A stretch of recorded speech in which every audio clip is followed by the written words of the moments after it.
Shalom semuanya, selamat pagi. Puji Tuhan, kita bersyukur kita boleh memasuki minggu yang baru. Dan di hari Senin ini, pagi hari ini, saya mengajak kita untuk membuka Alkitab kita bersama-sama. Kita melihat dari Galatia pasal yang kelima, ayat yang pertama, firman Tuhan berkata, supaya kita sungguh-sungguh merdeka, Kristus telah memerdekakan kita. Karena itu berdirilah teguh dan jangan mau lagi dikenakan kuk perhambaan. HJC Family dimanapun berada, Rasul Paulus memang sangat tegas berkata kepada jemaat yang ada di Galatia supaya mereka jangan kembali lagi menjadi budak atau diperbudak dengan semua hukum-hukum adat istiadat yang tuntutannya sudah diselesaikan oleh Kristus di kayu salib. Nah, ada hal yang sangat baik untuk kita renungkan kembali hari ini. Apa yang mendorong kita untuk kita hidup sungguh-sungguh di hadapan Tuhan? Apa yang mendorong kita untuk kita beribadah, memelihara hidup yang suci, melakukan apa yang baik? Kalau kita mau jujur, kadangkala banyak dari kita sebenarnya melakukannya karena dimotivasi oleh rasa takut. Takut nanti kalau kita tidak melakukannya kita akan menerima hal yang jahat.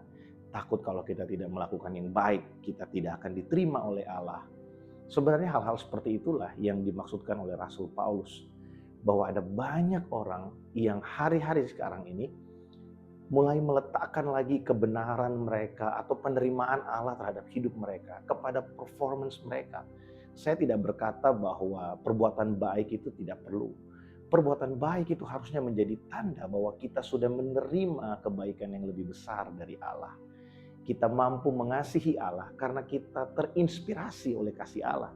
Kita bukan menginspirasi Allah dengan kasih yang kita lakukan.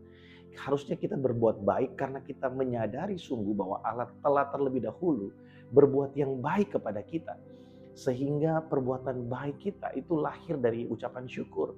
Bukan dari rasa takut kita akan hukuman. Karena kita tahu Kristus sudah menanggung semua akibat dari dosa. Menanggung dosa dan pelanggaran kita di kayu salib. Dan Yesus berkata, sudah selesai. Yesus ingin kasih tahu kita bahwa dia sungguh-sungguh mau kita merdeka. Apa sih maksudnya merdeka? Merdeka dalam konteks ini berbicara tentang bagaimana kita bebas menentukan. Apakah kita mau mengasihi Allah? Apakah kita mau beribadah kepada Allah? Atau kita mau mengikuti keinginan kedagingan kita untuk menjauh dari Allah? Allah tidak akan pernah memaksa kita. Kita yang menentukan untuk kita mau beribadah dengan sungguh-sungguh, memberikan hidup kita dengan sungguh-sungguh atau tidak. Tuhan tidak mau kita hidup dikuasai oleh ketakutan. Tuhan mau kita hidup dikuasai oleh kasih. Karena dia terlebih dahulu mengasihi kita supaya kita terinspirasi oleh kasih-Nya. Nah, saya berdoa supaya dimanapun kita berada hari ini, mari jangan melihat penerimaan Allah pada kita bergantung pada performance kita. Saya sangat senang sekali merenungkan atau mengingat sahabat saya, teman saya, Pastor Aditya Oluwan pernah berkata, kita tidak akan pernah mampu untuk memegang Tuhan. Jadi bukan kita yang memegang Tuhan, tapi Tuhanlah yang memegang kita. Karena kalau kita berusaha untuk memegang Tuhan, menyenangkan hati Tuhan dengan kemampuan kita sendiri, ketika kita gagal, kita akan kecewa. Dan kita akan mulai melihat, oh mungkin saya tidak diterima lagi oleh Allah karena saya gagal. Dan kita harus menerima fakta bahwa selama kita masih tinggal di dalam dunia ini, maka kegagalan, kita berusaha untuk menjaga hidup dengan kemampuan sendiri itu adalah sesuatu yang mustahil. Kita melakukannya karena kita mengasihi Allah.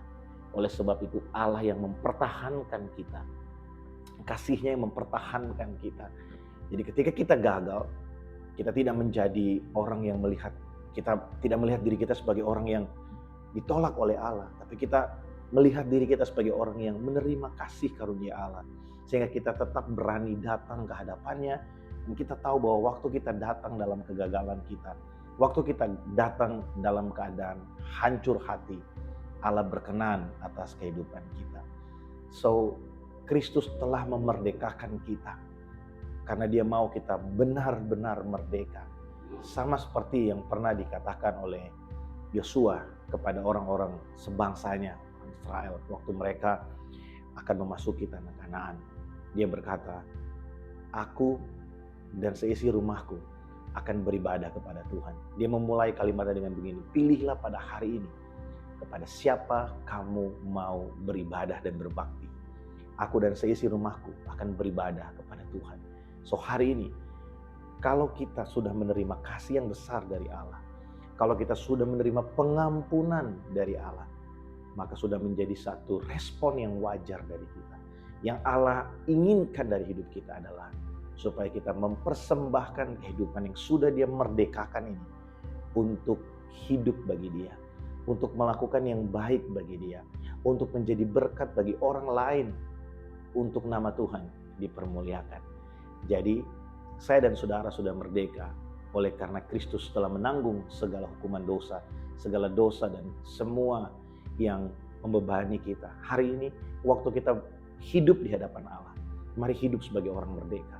Jangan hidup seperti orang yang dikejar oleh rasa takut. Karena kita tahu waktu kita datang mohon ampun, kita berharap kepada kasih karunia-Nya, berharap kepada pengampunannya.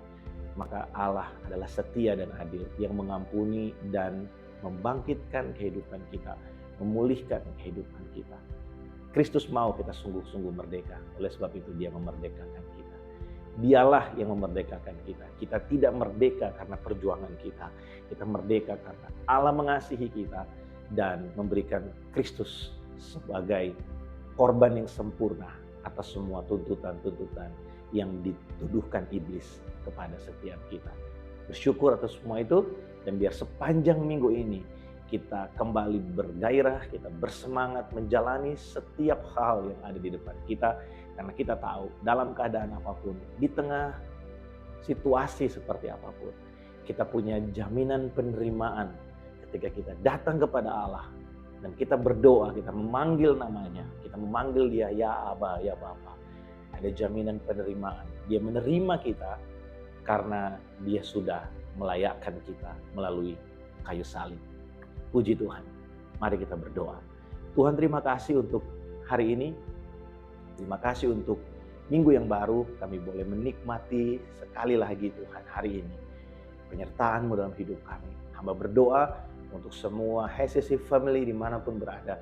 Juga buat keluarga kami dimanapun berada hari ini Tuhan. Baik yang ada di Malaysia maupun yang ada di Indonesia. Dimanapun kami berada hari ini. Biarlah kami terus mengingat Tuhan bahwa kami digerakkan bukan karena ketakutan, bukan oleh ketakutan, tapi kami digerakkan oleh kasih-Mu. Kasih-Mu lah yang menginspirasi kami untuk melakukan apa yang benar. Kami tidak dapat menginspirasi Engkau untuk berbuat baik kepada kami, karena Engkau telah berbuat yang terbaik, memberikan yang terbaik bagi kami. Oleh sebab itu ajari kami, tuntun kami Roh Kudus supaya kami terus melakukan yang terbaik bagi Engkau. Waktu kami gagal, waktu kami jatuh, biarlah Roh Kudus mengingatkan kami bahwa ada penerimaan yang sungguh di dalam Engkau. Sehingga kami datang kepadamu dengan hati yang terbuka, dengan hati yang percaya bahwa Allah mengasihi kami lebih daripada yang kami pikirkan dan yang kami bayangkan. Terima kasih Tuhan, berkati anak-anak-Mu dimanapun berada hari ini.